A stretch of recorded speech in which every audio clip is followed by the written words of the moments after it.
bahwa ketentuan dalam permasalahan hibah di antara anak-anak, dalam hal ini ada 3 pendapat di kalangan ulama ya. Pendapat yang pertama mengatakan hibah harus sesuai dengan pembagian warisan. Lelaki dapat 2 bagian dan wanita dapat 1 bagian. Ini pendapat sebagian ulama, dan ini dikuatkan oleh sebagian ulama di antara Syekh bin Baz rahimahullah taala seperti yang disebut oleh penulis di atas. Pendapat yang kedua mengatakan harus sama, karena ini hibah dan hukum asal dalam permasalahan pemberian di antara anak-anak adalah kesamaan. Kenapa warisan tidak disamakan? Karena ada pengecualiannya dalam Al-Quran dan As-Sunnah. Kalau tidak ada pengecualiannya, maka hukum asalnya harus sama. Ini pendapat mayoritas para ulama. Pendapat yang ketiga adalah pendapat yang pertengahan di antara 2 pendapat ini. Apa itu? Yaitu dilihat dari sisi maslahat dan mafsadah dan kebutuhan mereka masing-masing. Dan ini pendapat yang sangat nazari, yang sangat logis kata sebagian para ulama. Karena bisa jadi dari anaknya 5 orang, ada 1 di antara mereka yang belum mendapatkan pemberian dari orang tuanya seperti yang telah diterima oleh saudara-saudara yang lainnya. Yang satunya udah jadi dokter, yang satunya udah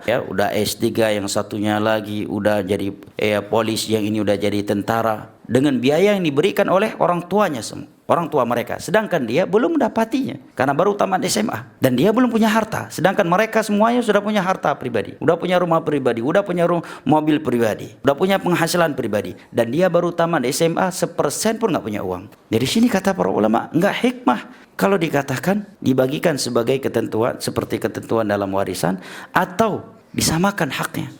Ini dari sisi pendapat di kalangan ulama. Tetapi dari sisi penerapan di lapangan bisa ribut.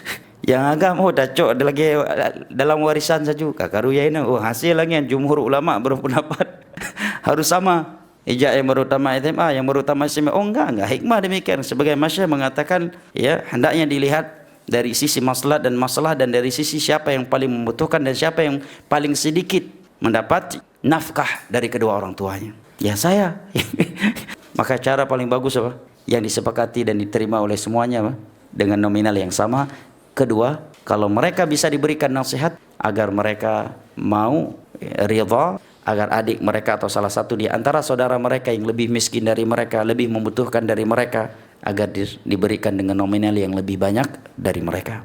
Al-muhim, ketika penerapan di lapangan, seseorang melihat dari sisi maslahat dan mafsadah yang tidak membuka pintu permusuhan di antara mereka sehingga menyebabkan putusnya silaturahim di antara mereka hanya demi secuil dari dunia yang semu lagi menipu ini.